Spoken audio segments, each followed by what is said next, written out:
जय Jagannath welcome back to my YouTube channel केमती अच्छे सांग मैंने जगन्नाथ कृपार समस्ते भल थे चलते आज आपण नुआ नुआ टिप्स जानी तो देखी ना मोर फास्ट टिप्स कौन अच्छी फास्ट टिप्स अच्छी मोर एमती किसी नेल कटर नहीं तो साधारणतः समस्ते नेल कटर रे नेल ही काटी था तो मुझे नेल कटर रे कौन आपण मानक नुआ गोटे टिप्स देखी जोटा कि आपण मैंने निहाती भाव में जाना दरकार। तो देखो आम जिते नेल कटर काटी था तो मझीरे आपण मैंने देखिए ये गोटे नेल कटर गोटे पार्ट थाए जोटा कि आम तार यूज जानी न था। तो मुझे तार गोटे बढ़िया यूजटे आपको देखेबी जोटा कि आपण मानकर बहुत बड़ समस्या समाधान कर। तो वीडियोटी को जमार भी स्किप करंतुनी फर्स्ट लास्ट पर्यंत प्लीज वाच करंतु ताले आपण माने छोट छोट टिप्स को जमार भी मिस करेंगे नहीं। तो देखो जितेबाला आम काचर कौन जाम डब्बा हो बा खटा डब्बा हो आम जितेबाला तार ढक्कनटा आम जितेबाला काढ़ी न था कारण प्लास्टिक रे तो ढक्कनटा बहुत इजी बाहरी पड़ता है किंतु काचरे सेटा बाहरी न थाए तो आमको टिके नाकू माने हैरान होबाकू पड़ता है।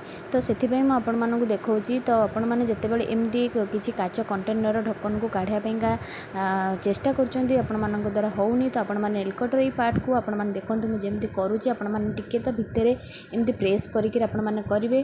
तो जो ढक्कन चारिपटे आपण माने जेमती बुलेइकरी करूची आपण माने सेमती करंतु देखिबे आपण मानकर ढक्कनटा बहुत इजिली आपण माने काढ़ी ही पारिबे आपण मानक कष्ट करिया को पड़िबनी कारण काचर ढक्कनटा टिके टाइट होगी रही थाए इजिली सेटा बाहरी न थाए। तो सेटा आपण माने टिके नाकू ध्यान सह देखंतु आउ नेल कटर एई पार्ट रे आपण माने देखंतु आराम से याकू बाहर करि परिबे। छोटो टिप्सटे किंतु टिके नाकू यूजफुल बोली मु आपण मानक सहित शेयर कली। तापर देखि नबा मोर सेकंड टिप्स कोन अछि। सेकंड टिप्स अछि मोर एमती किछि स्ट्रॉ को नेकी तो देखिथे आपण माने माजिया हो फ्रूटी हो तो एथिरे गोटे स्ट्रॉ लागि थाए तो से स्ट्रॉ हमें पीकरी फोपाड़ दी था कि आपण मैंने केबे भी फोपाड़बेनी यहाँ बहुत बढ़िया यूजफुल कम लगे। तो सेटा कौन मुझे आपण मानक आगु को ही कहबी कही पारला परे आपण माने यार यूजटा आपण मान घरे निहाती भाव में करें। तो देखो मैं यार गोटे छोट पार्ट गोटे माने छोट साइज गोटे काटुची तो सेटा काटिक मुझे कौन यूज करी से आपण मानक आगु को ही कहबी। तो देखो जिते बड़े आम कैंचीर व्यवहार करूँ तार मुँह पाखटा देखो पूरा साफ थाए जहाँकि आम जदि अन्न मनस्क तार को व्यवहार कर आम हाथ में बाजिक हाथ कटि जाए। देखो तार मुनटा पूरा साफ पूरा मुनिया। तो छोट पिला भी यहाँ टे दूरे रखिए कारण ये पिला माने जान ही पार न था। तो आपण मैंने स्ट्रॉ रे जो छोट पार्ट मुझे काटिक देखली सेटा आपण मैंने मुहर एमती लगेदेवे जहाँफल कि आम मुहटा पूरा सेव हो छोट हूँ बड़ हूँ आम जदि टिके सावधानता सहित जिनस को आम रखा ताल आमर कहार किसी असुविधा हे ना। तापर आपण मानक जितेबाला दरकार पड़ो आपण मैंने से काढ़ी आपण मान कंचीर यूज करेंगे। आशा करुँची छोट टिप्सटे किंतु बहुत इंपोर्टाट आपण मैंने जदि मोर आज वीडियो भल लगे निहाती भाव गोटे लाइक शेयर कमेंट करने को जमार भूलि आउ जो मैंने मो चैनल नुआ थे प्लीज सब्सक्राइब करने आदौ भूलें ना। तो लास्ट टिप्स अच्छी मोर किसी एमती पानिया को लेकर तो पानिया मो अटा को कौन यूज करी से आपण मानक देखिले आपण मैंने जानीपारे आपण मानक आश्चर्य लगुव कि पानिया अटार कौन कम रही। तो आपण मैंने जमार भी आश्चर्य होंतनी भिडियोटी को देखिले ही आपण मैंने जानीपारे आपण मैंने यही टिप्स को निहाती भाव आपण मानक डेली लाइफ रे यूज करंतु जहाँफल कि आपण मानकर बहुत बड़ बड़ समस्या समाधान करिपरिबो।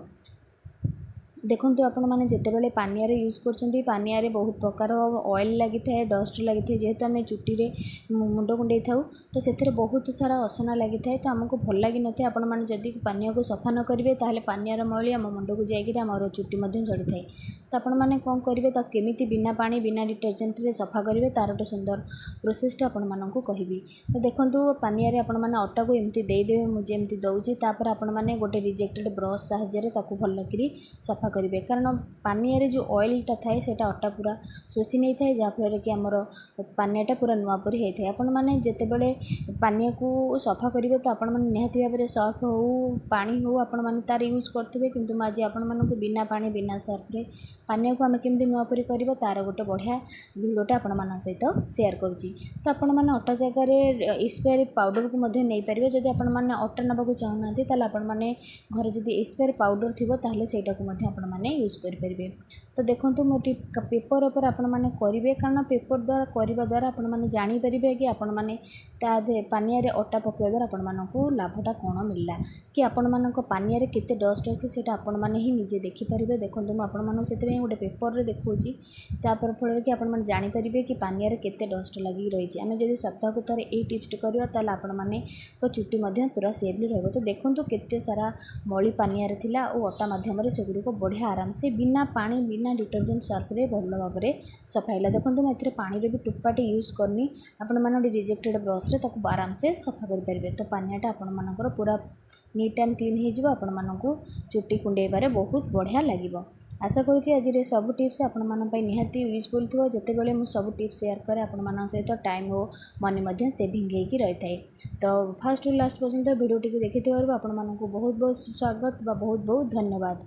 तो सेमती आपण मैंने मत मोटिवेट करता। रहुची जय जगन्नाथ।